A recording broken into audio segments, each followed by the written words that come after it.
And we welcome now Caleb Saylor's Multimedia Journalist, SuperTalk Mississippi News. Trying to think, that's a Scorpion, right? That's right, Scorpion. Had to make sure. Little hard rock going on. All right, Caleb. I know. You guys been busy covering all the activity down there at the Capitol and have been doing a great job keeping everyone informed as to the various matters. This week, I guess a big thing that happened was this gathering of religious leaders in the Capitol, in the state Capitol on Tuesday, and I believe even to some extent on Monday, right, if I'm not mistaken. And so the purpose of that gathering was to encourage the legislature to pass the House version of Medicaid expansion.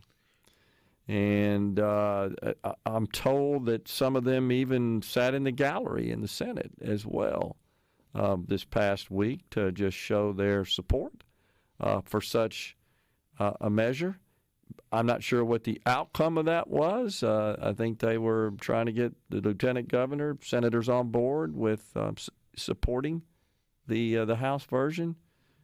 Nothing specific that I've heard from a reaction perspective from any of the members. Have you? And I don't know how influential that will be, within the Capitol. I don't know if that will move any lawmakers to change their minds on the matter because, look, there were a lot of faith leaders that were at the Capitol, but I've also privately spoken to pastors and reverends and bishops, any kind of title you want, who are also against Medicaid expansion in Mississippi. And so the pendulum always swings one way or the other. And I don't know if that's going to sway any decisions. I know the House's plan goes up to 138% of the federal poverty level, whereas the Senate's plan is just 100%. So you would, by proxy, include more people to the Medicaid rolls. I don't know, but it does send a strong statement regardless, though, when you have people who are, influential leaders in their communities. And it's not just like one pastor. It was several that represent various churches throughout the state of Mississippi that are like, look, we have clientele, we have constituents, we have people in our congregation that are struggling, that need assistance right now. But what I will say, though, Gerard, I think this opens up a conversation, too. What role, and I know you would talk about this, too, what role does the state play in providing health care to its citizens, in, opening up opportunities for more people to be enrolled in Medicaid, but also what role does the church play in this?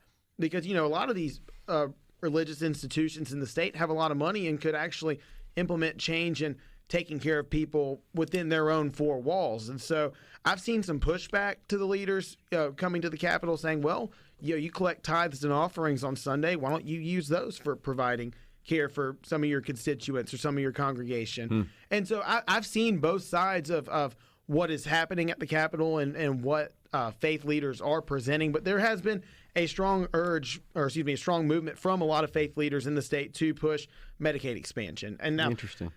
I will say, though, again, we remain, I remain informing people. Governor Tate Reeves has still maintained that he does not support Medicaid expansion in Mississippi under any circumstances. Right, any form whatsoever. And so whatever they do in conference, if they do come up with a concrete plan that would expand Medicaid coverage in Mississippi, it would have to be veto-proof. Yeah.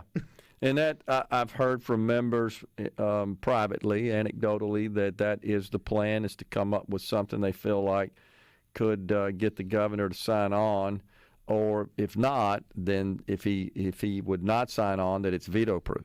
So, but you're right. He's been consistent from the beginning, even going back to his campaign in 2019. He fully opposes Medicaid expansion, what he would term as Obamacare expansion. And thus, I don't think there's any bill that would tap into that would get his signature. No, I don't either. And Gerard, real quick, one huge story that's come out of Jackson. We had a report last week or early this week, it was over the weekend, that a body had been found in the Pearl River in Lawrence County. Well, it was identified as Dow Mobile, who is a man that was missing out of the Belhaven area of Jackson, had been missing since March 25. There's a lot of controversy stemming from this.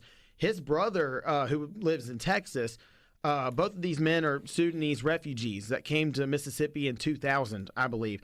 Well, his brother came out, filed a lawsuit, temporary restraining order that was granted, preventing the body from being released until an official state autopsy is performed. He didn't want it to be cremated or anything to be tampered with.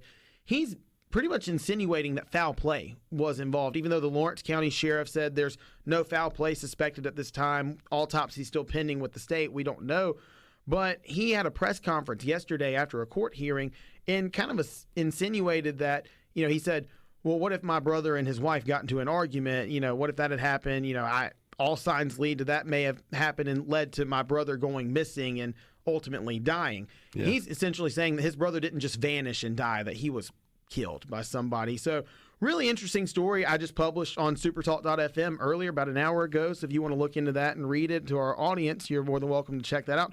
Very interesting, though. This man kind of worked his way up in the restaurant industry. He works for Jeff Good at Salem Mookie's, became a pizza chef there, and was very beloved in the community. Everybody that knew him liked him. I'd actually encountered him once before at Salem Mookie's. Very, very nice man, and I do feel bad for the family and everybody involved. I'm not accusing anybody of any foul play. That's not my responsibility at all. It's just interesting to see the brother coming out saying, he wasn't notified until the day after his brother went missing, and he's the only relative that his brother has in the United States.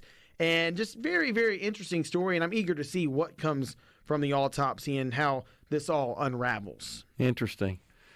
So what about this story that about the Lowndes County correctional officer? What do you know about that one? He locked was up, smuggling drugs and contraband into the jail, marijuana.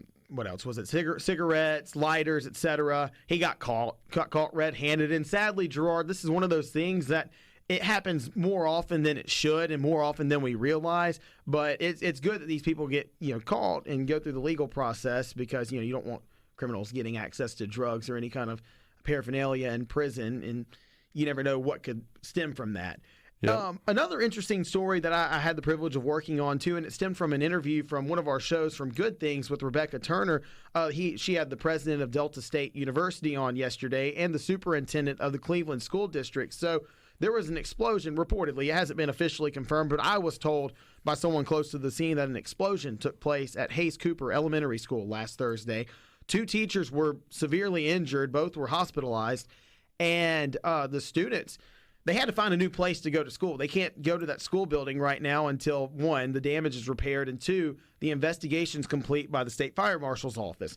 Yeah. Well, Delta State University got word of what was going on. The president was like, yeah, that's cool. They can come to our education building and have school there. So they're planning to finish the school year at Delta State University in the education building at the school. And the students arrived on campus on Tuesday, and the welcome they got was just very heartwarming. The football team lined up and were high-fiving the students as they walked into the school. You saw the Green Okra mascot that was high-fiving the students, and the superintendent said that it was a very warm welcome. She said it's been a phenomenal reception. And Dr. Dan Ennis, the newly inducted president at Delta State, said he was more than eager to step in and glad to give back to the community. Okay, that's pretty cool. One of the good stories we get to report on amid all the everything at the Capitol, the murders and all the crime that goes on. It's good to see people stepping in, using I would say a vital and essential and good use of the tax dollars for Delta State to assist in a time of crisis in elementary school and allow them to have that in-person experience. Gerard, you remember during COVID how kids were set back big time from virtual learning and having to figure it out as they went. So it was good to see them have an opportunity to have that in-person learning without having any setbacks. Yeah.